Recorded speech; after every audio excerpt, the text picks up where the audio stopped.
UP की राजनीति में एक बार फिर बड़ा सियासी बवाल खड़ा हो गया है। समाजवादी पार्टी के प्रमुख अखिलेश यादव के एक ट्वीट ने भारतीय जनता पार्टी से लेकर बाहुबली नेताओं और शस्त्र लाइसेंस समेत वैचारिक संगठनों को लेकर नई बहस छेड़ दी है।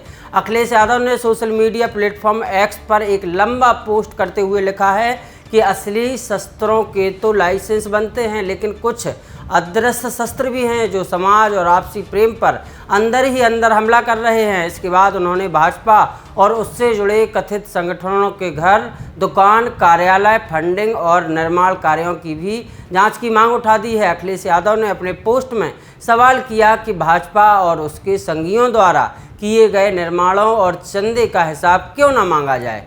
उन्होंने यह भी कहा कि जनता जानना चाहती है कि कथित अनरजिस्टर्ड लोग जिनकी ज़मीन किसके नाम पर है, निर्माण किसके नाम पर होता है, इन संपत्तियां बेनामी कैसे हो जाती हैं। इतना ही नहीं, अखिलेश यादव ने इन संगठनों के खर्च, फंडिंग और विदेश यात्राओं तक पर सवाल उठा दिए हैं। अब इस पूरे बयान को यूपी हाईकोर्ट के उस आदेश से जोड़कर देखा जा रहा है जिसमें बाहुबली नेताओं और आपराधिक छवि वाले लोगों के शस्त्र लाइसेंसों पर सवाल उठे थे। दरअसल हाल ही में इलाहाबाद हाईकोर्ट ने सुनवाई के दौरान यह मुद्दा उठा था कि गंभीर मामलों में आने वाले लोगों के हथियार लाइसेंसों की समीक्षा क्यों नहीं हो रही है। कोर्ट ने प्रशासन से इस पर भी जवाब भी तलब किया था। यूपी की राजनीति में बरसों तक बाहुबली नेताओं का दबदबा रहा है। राजा भैया हों, चाहे धनंजय सिंह हों, चाहे मुख्तार अंसारी या फिर अतीक अहमद जैसे नाम लंबे समय तक प्रदेश की राजनीति और अपराध जगत में चर्चा का केंद्र रहे।